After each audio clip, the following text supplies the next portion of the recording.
you're in an interesting position. So many people in the industry, they're just trying to make comics as their profession. You have a profession, and you're able to get into comics. Yeah, I always felt like I hope I wasn't encroaching on anybody's thing, but for me, you know, I'm such a fanboy, and I think people get that.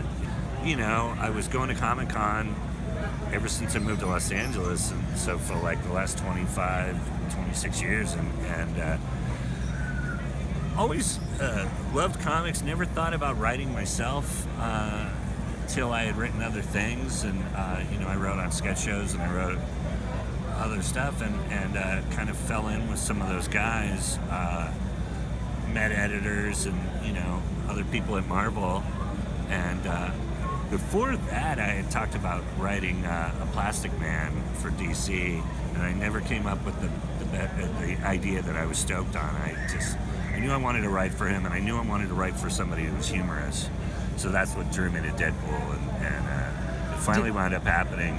I pitched a whole year with my partner Jerry Duggan. You know, it was us and a couple other guys were trying for the job. And initially, we just wanted to write like, you know, a one-off, but they were like, "Oh no, do the whole series." But you know, we got to hear what you would do for that first year. We got the job. So like, we took over right before it really popped. Like Daniel Way's stuff, I guess, was selling in trades and selling pretty well, and but like, we took over, and then it was before the movie was announced, and like the game had come out, and the game gave it a boost of popularity, and by the time we were signing our first issues at a comic book store, like, he was a huge character.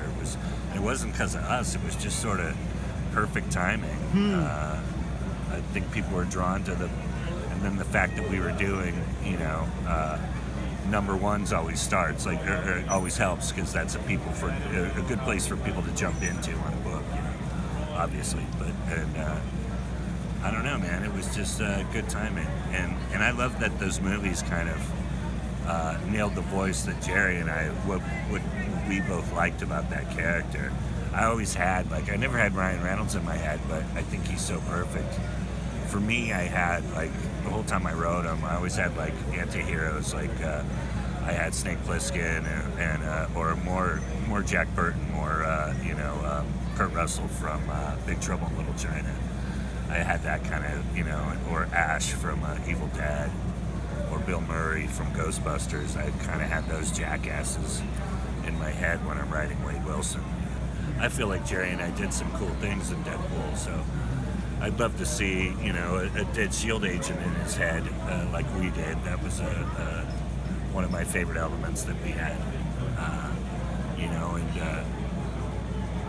he's got the wife. I think the wife died now. Oh no, he brings her back in part 2. I liked our wife better. Our wife was a vampire, and she was more kick-ass. You know, the one thing I would say is, thank God I have other things going on. I see guys that are in it, and they have to work really hard, and they have to have several books going, several books that people are buying too, because that's the other thing. If they're not buying, then you stop doing that book at a certain point. You know what I mean? So it's a super tough business when it's going well, and when it's not going well. I've seen that side of it too. There's not a lot of money in it. There's not a lot of fame in it. You love it. Yeah. You do it because you like breaking an idea and putting it down, and then seeing what an artist can add to it, you know, and then, I don't know, and then it's out there forever. I like that.